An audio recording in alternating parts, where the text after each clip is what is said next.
হয়, বহুত মূল্য বৃদ্ধি হৈছে। মোটামুটি আমার হাজিরা টাজিরাও নাপাং এরকম হয়ে গেছে, অসুবিধা হয়ে গেছে। বহুত মূল্য বৃদ্ধি হয়ে গেছে, বহুত মূল্য বৃদ্ধি হয়ে গেছে। না পারলে মালিকও নাম আছে, আমিও নাম আছে। বঙাইগাঁও আপনার গরু গোৱালপাৰা বেছি ভাড়া যাত্ৰী ইমান নহয়, বগাবিল বুলি কেনে নহয়। সিহঁতৰ হাই ৰোডত উঠে ইঞ্চুৰেঞ্চ নাই, কিছু নাই। হাজিৰাও নাপাং, আমি হাজিৰাও নাপাং। 200 টাকাৰ মাছ কিনবা নোৱাৰো, এনেকুৱা হৈ গৈছে এখন। যাত্ৰী চাওক, যাত্ৰীটো অসুবিধা হয় আপোনাৰ, কাৰণ যিটো ভাড়া আমি দি আছিলোঁ তাতকৈ যদি 70% আমি বাঢ়িব লগা হয় তেতিয়াহ'লে ইয়াৰ মূল্যটো বেছি যাব।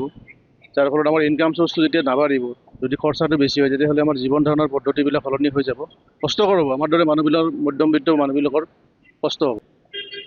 চাব গ'লে এতিয়া নিত্য আৱশ্যকীয় যিবিলাক বস্তু, প্ৰতিটো বস্তুৰে মূল্য বৃদ্ধি হৈছে। যাৰ ক্ষেত্ৰত আপুনি যদি বজাৰলৈ যায়, জুই চাই দাম যিকোনো বস্তুত, এই ক্ষেত্ৰত চৰকাৰে কিছু ব্যৱস্থা ল'ব লাগিব যাতে সাধাৰণ মানুহখিনিৰ অসুবিধা নহয়। নাপা হয়ে গেছে, কি করিম আর উপায় তো নাই, চলবা লাগা হয়ে গেছে। মাহাজন গিলা তো কুলোবাই নরে, আমি আর এনেকাই চলবা লাগা হয়েছে। আর মানুষ লগত কেঁচাল করবা লাগিব, বস্তুর দাম বাড়ে কমাই দিলেহে ভাল লাগে। বাড়িলে তো মানুষেরও অসুবিধা হয় না চলা, ভাড়াটা বাড়বা লাগবো।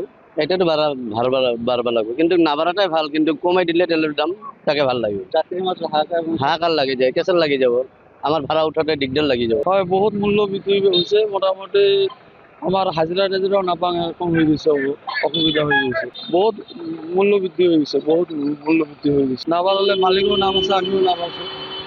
বঙাইগাঁও আপনার গরু গোৱালপাৰা বেছি ভাড়া যাত্ৰী ইমান নহয়, বগাবিল বুলি কেনে নহয়। সিহঁতৰ হাই ৰোডত উঠে ইঞ্চুৰেঞ্চ নাই, কিছু নাই। হাজিৰাও নাপাং, আমি হাজিৰাও নাপাং। 200 টাকাৰ মাছ কিনবা নোৱাৰো, এনেকুৱা হৈ গৈছে এখন।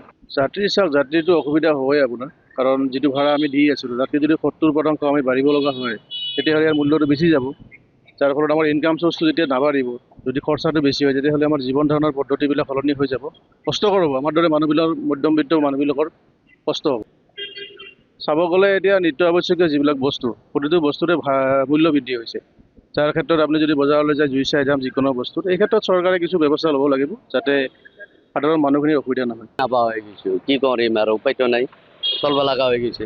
মাহাজন গিলা তো কুলোবাই নরে, আমি আর এনেকাই চলবা লাগা হয়েছে। আর মানুষ লগত কেঁচাল করবা লাগিব, বস্তুর দাম বাড়ে কমাই দিলেহে ভাল লাগে। বাড়িলে তো মানুষেরও অসুবিধা হয় না চলা, ভাড়াটা বাড়বা লাগবো।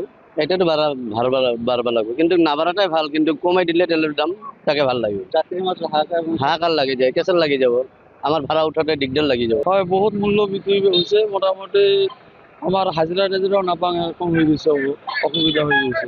বহুত মূল্য বৃদ্ধি হয়ে গেছে, বহুত মূল্য বৃদ্ধি হয়ে গেছে। না পারলে মালিকও নাম আছে, আমিও নাম আছে। বঙাইগাঁও আপনার গরু গোৱালপাৰা বেছি ভাড়া যাত্ৰী ইমান নহয়, বগাবিল বুলি কেনে নহয়। সিহঁতৰ হাই ৰোডত উঠে ইঞ্চুৰেঞ্চ নাই, কিছু নাই। হাজিৰাও নাপাং, আমি হাজিৰাও নাপাং। 200 টাকাৰ মাছ কিনবা নোৱাৰো, এনেকুৱা হৈ গৈছে এখন।